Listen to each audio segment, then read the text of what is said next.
ربي بقدرة ربي سبحانه إذا هو رأى فيه خير لنا، إذا رأى فيه شي خير لنا، لأن ربي سبحانه دي فوا يبعد علينا أمور اللي حنا نكونوا متعلقين بها ونحبوها، لأنه هو سبحانه ما راه شيء فيها لين الخير تاعنا. والخير تاعنا ليس فقط في الدنيا، لأن بعض الأمور نراها أنها خير لنا في الدنيا مثل المال، الجاه، إكسيتيرا، بصح هي ماشي خير لنا في الآخرة. فربي سبحانه بحبه لنا، ولا باش يعرف لنا، باسكو عندنا ان كوتي بوتيتر اوني جينيرو، بوتيتر عندنا صوالح اللي هادوك راهم يبعدوا علينا بعض الأمور، فما يشوف باللي أنها راح تكتب لنا سيئات للآخرة، في أنه يبعدها علينا. يعني باش تشوفوا رحمة ربي سبحانه، رحمة ربي سبحانه اللي رحمته ما توصل أي رحمة، أي رحمة، حتى ورحمة الأم. يعني هذه نسيت نقطة نذكرها لكم في الرحمن الرحيم، يعني رحمته حتى واحد ما يقدر يوصل ولا درة من رحمة ربي سبحانه، ولا الأم اللي كلنا نعرفه واش هي الأم، واش تعطي الأم، واش تقدم الأم لولادها كتضحيات وأمور تعرفها، يعني تقريبا تعرفها غير الأمهات. وماشي في كل مرة، أحيانا الأولاد ولا حتى يكبروا شوية يعرفوا القدرة هذيك تاع تاع الأم اللي تعملها رحمة منها بأولادها. هذيك الرحمة ما توصلش ولا ذرة من رحمة ربي سبحانه بينا احنا. يعني وتاني هذه الآية تاع إياك نعبد وإياك نستعين تنحينا نون سولمون شفاء للقلوب، نحينا التعلق بغير الله، وأيضا هي شفاء من أمراض الرياء والعجب والكبرياء. علاش هنا تحطنا هذاك نباسطو نتحطو أنه احنا ولا شيء، احنا جينا نخرب ربي خلقنا باش نعبدوه، باش نطبقوا واش قال لنا ونبعدوا على واش نهانا عنه. وبيدنا ولا شيء. اي واحد كان لو كان ربي ما يحبش ما يسرلوش الامر تاعو في اي مجال كان، في اي موقع كان. دونك الناس اللي تنتغر انها وصلت، انها اكتشفت، انها اخترعت، انها شفات، انها علمت، انها لو كان ماشي بتيسير من ربي سبحانه وقدرة ربي سبحانه، هذه الاشياء كلها لن تكون. دونك هذه هنا من المهم ان نعرفوها، حتى نبتعدوا اللي عنده الرياء هذاك ولا عنده العجب يتنعجب حتى في الدين. حتى في الدين ربي سبحانه اذا هدانا، باسكو هو ربي سبحانه يهدي من يشاء ويضل من يشاء. حتى في الدين اللي الناس تحسب انها يعني راها تصلي وتحفظ القرآن وهكذا وتعمل دروس ولا نو نو نو نو نو، ربي سبحانه برك هو راح حب لك، هو اللي يسر لك هذاك الامر لامور يعلمها، وايضا لاجتهاد الاشخاص. لكن باش نوصلوا حتى نغتر بانفسنا اني وصلت نقارن روحي بارابور لي زوتر، اني انا وصلت للقدرة يعني وصلت لدرجة عالية اني نشوف الناس الاخرين تحتي، نتوما ما راكوش فاهمين الدين، نتوما ما راكوش عارفين، نتوما لا لا لا لا، لان هنا كاين امر اخر ان شاء الله مع تدبر الصور راح نعرفوه. والامر اخر هو مهم، التقوى. لان التقوى محلها اين؟ قال الرسول صلى الله عليه وسلم محلها القلب. محلها اين؟ القلب. والتقوى ماشي بالصلاة وماشي بالصوم وماشي بالزكاة وماشي التقوى بأمور منها تدخل كثيرا أعمال القلوب وأمراض القلوب وغيرها من الأمور. وربما يكون كاين عباد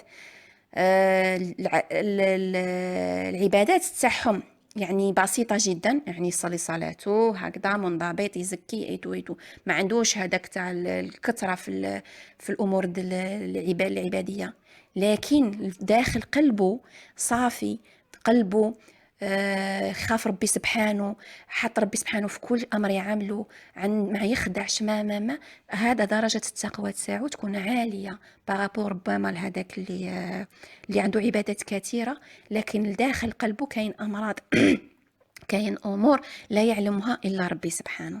دونك هنا نحذروا نفسنا من هذه الامور تاع العجب والرياء والكبرياء. ان شاء الله يا ربي نسالك العفو والعافيه يا ربي، وان شاء الله ربي يتقبل منا العمل هذا خالص لوجهك، ما ننتظر من اي حاجه من اي شيء، يعني اي مرتبه ولا شيء، انه رانا نسعلموا ونجتهدوا ونطوروا نفسنا جوست باش نوصلوا لمرتبه يرضى علينا ربي سبحانه باش نمروا هاد البون اللي رانا فيه في الحياة، ونوصلوا ان شاء الله للجنة بسلام. ان شاء الله نوصلوا للجنة ان شاء الله كلنا بسلام يا ربي سبحانه. دونك ما نطولش هنا، راني طولت. دونك هدينا الصراط المستقيم.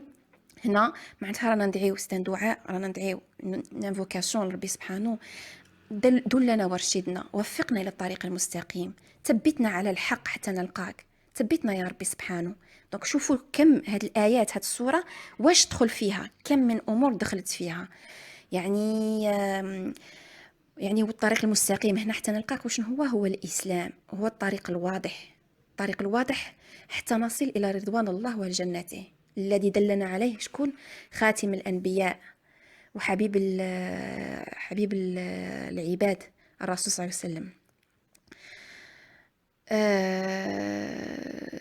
كما قال النبي صلى الله عليه وسلم: ما من مسلم يدعو الله عز وجل بدعوة ليس فيها إثم ولا قطيعة رحم إلا أعطاه الله بها إحدى ثلاث خصال.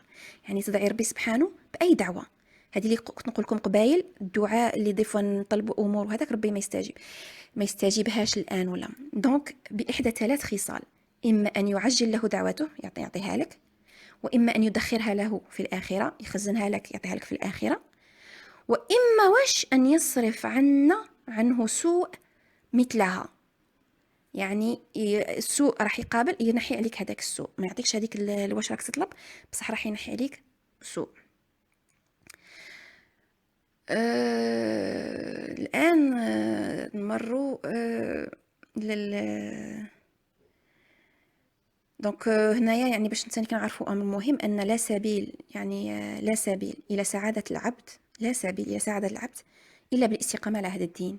والله العظيم يعني صراحه ما خصنيش نحلف، تعرفوني بلي ما نحبش نحلف ولا يجوز الحلف، ولو ان هنايا راه مقام تاع دين وفقه وقران، لو نحلف يعني لا سبيل إلى سعادة العبد إلا باستقامة على هذا الدين.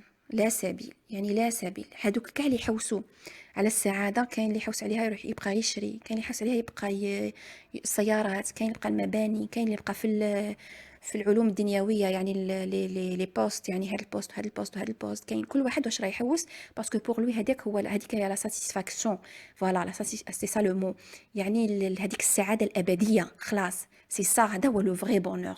دونك نو، ماشي هذه هي السعاده الابديه، السعاده الصحيحه، هذيك سعاده مؤقته مومونتاني، هذيك السعاده تاع هذيك اللحظه، لحظيه تروحي تدخلي الحانوت تشري اون بيل غوب وتجي خارجه، صح تحسي بالسعاده، تحسي بالفرحه، من بعد تروحي من بعد ان سيغتان مومون راني خسرت الطون، تماك غادي تبقى تدخلك لا تريستيس. فوالا هنا ان سيركل غادي تدخلي فيه. هذه راني نعطي هذا المثال، بصح هذا المثال راه ينطبق علينا في ديورنا، حتى في الميناج، حتى في الطياب، حتى مع معاملتنا مع ولادنا، حتى مع كل شيء. يعني ماشي غير في الامور اللي تاع نشري ولا تاع نطلعوا درجات تاع في العمل ولا نو، سي با سا. دونك هذه هي تعتبر سعاده مؤقته، يعني ماشي رانا نقولوا محرمه ولا لا تجوز ولا لا، لكن بضوابط، عندها الضوابط تاعها، ما انها ما خصهاش تاخذ اكثر من حجمها، اكثر ما تستحقه. هذه ما خصهاش تاخذ اكثر منها، تاخذ واش يلزمها. السعاده الابديه المهمه واللي خصها تكون في كل شيء وتكون مستمره، هي سعاده على الاستقامه، على الاستقامه في الطريق ربي سبحانه. آخر تفسير يعني عن معنى الآية: صراط الذين أنعمت عليهم غير المغضوب عليهم ولا الضالين. هنا طريق الذي أنعمت عليهم، شكون هما اللي نعم عليهم ربي سبحانه؟ هذا الطريق نعم ربي سبحانه على من؟ على النبيين والصديقين والشهداء والصالحين. هادو هما الربعة اللي ربي سبحانه من وقت الرسول صلى الله عليه وسلم، ماشي مختصر من قبل، يعني من الانبياء من قبل والصالحين اللي بعثهم ربي سبحانه، راهم كاينين. هادو ربي ينعم عليهم، يفتح عليهم بالبصيره، بالعلم والبصيره. علاش نسالوا دائما يعني هذا الدعاء؟ انا شخصيا من زمان نقول: اللهم الهمني البصيره، اللهم الهمني البصيره. البصيره سي بلو بروفون كو البصر، كو واش تشوفي ولا تسمعي ولا تعرفي في هذه اللحظه ولا في هذا السوجي. نو، البصيره سي تشوفي ديغيير، تشوفي واش كاين من الخلف، لو بلو بروفون، الاعمق. دونك هذيك هي البصيره. دونك يعني في هادو هما اهل الهدايه والاستقامه. دونك رانا ندعيو ربي سبحانه في هذه الايه، رانا نكملوا في هذه السوره بهذا الدعاء المهم باش نكونوا على الاستقامه، وما تجعلناش ربي سبحانه ممن سلك طريق المغضوب عليهم. دونك شكون هما المغضوب عليهم؟ من هما؟ تذكروا قلنا ان كاين 3 انواع تاع الاشخاص، اللي عنده العلم واللي عنده العمل واللي عنده العلم والعمل. شكون اللي عنده العلم والعمل؟ النبيين والصديقين والشهداء والصالحين، هادو عندهم في زوج، عندهم العلم والعمل. دروك قالنا المغضوب عليهم منهم الذي عرفوا الحق ولم يعملوا به. معناتها هادو في اي نوع من الاشخاص الذي عرفوا الحق ولم يعملوا به، معناتها هادو عندهم العلم بصح ما عملوش به. هما شكون؟ هما اليهود. عندهم العلم، اليهود ربي عطاهم العلم، عندهم العلم وعرفوه، العلم عرفوه بصح ما يعترفوش به، ما يعترفش به وما يعملوش به. وبيان سور كي رانا نقولوا هذه هنايا معناتها ماشي فقط راهي مخصصه غير اليهود، هذه نو، هذه حتى اي شخص وان كان مسلم عنده العلم والعلم تاعو ما يعملش به، دونك راه يدخل في هذا المغضوب عليهم. والضالين شكون هما اللي الضالين؟ هما الذين لم يهتدوا عن جهل منهم. دونك الضالين هنا اللي قلناهم ما عندهمش علم. كي ما عندهمش علم اسكو غادي يقدر يكون عندهم عمل؟ ما غاديش يقدر يكون عندهم عمل. دونك هما الذين لم يهتدوا عن جهل منهم فضلوا ماذا؟ ضلوا عن الطريق. وشكون هادو؟ هما النصارى. وكي نقولوا النصارى ايضا كل الاشخاص اللي يروحوا في نفس مفهوم تاعهم. يعني وهذا الدعاء سبحان الله فيه شفاء لقلب المسلم من أي من ماذا؟ من مرض الجحود والجهل والضلالة. يشفينا باش ما نكونوش جاحدين، ما نكونوش ضالين. يعني سبحان الله وكان تشوفوا بحولكم غادي تصيبوا بزاف. رانا نقراوها هاد الايه، نقراوها كوتيديانمون، شوفوا شحال نقراوها، بصح الفتنه تاع الدنيا تخلينا ما نعتبروش بها. يعني ما نشوفوش اسكو راني من الضالين، اسكو راني من المهتدين، اسكو راني من خصنا نحطوا احسن نكازيو روحنا، خصنا نحطوا روحنا في رانا.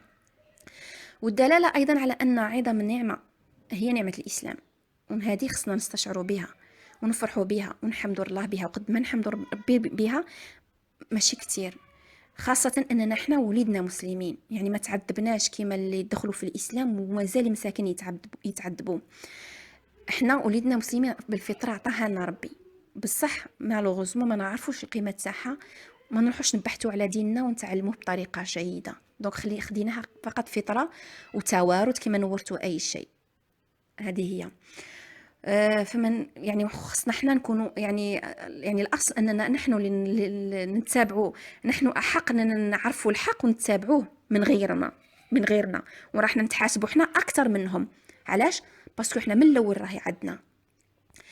واول الصراط المستقيم هو الدين هذا، ولا ريب ان اصحاب الرسول صلى الله عليه وسلم هم اولى الناس بذلك والانبياء عليهم السلام.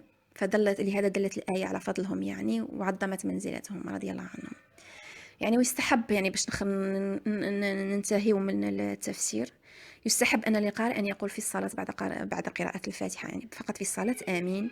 ومعناتها آمين علاش نقولوا آمين؟ معناتها اللهم هذا الدعاء اللي راني دعيتك به، هذا الأخ اللي كملت به، اهدنا الصراط المستقيم صراط الذين أنعمت عليهم غير المغضوب عليهم ولا الضالين. هذا الدعاء اللي راني نقوله يا ربي استجب لي، يا ربي استجب لي يا ربي، ويسرها لي، يسر لي على نرجع يا ربي. وبيان سور ما تستعتبرش من آية من سورة الفاتحة آمين، هذه باتفاق العلماء ما فيها أي اختلاف.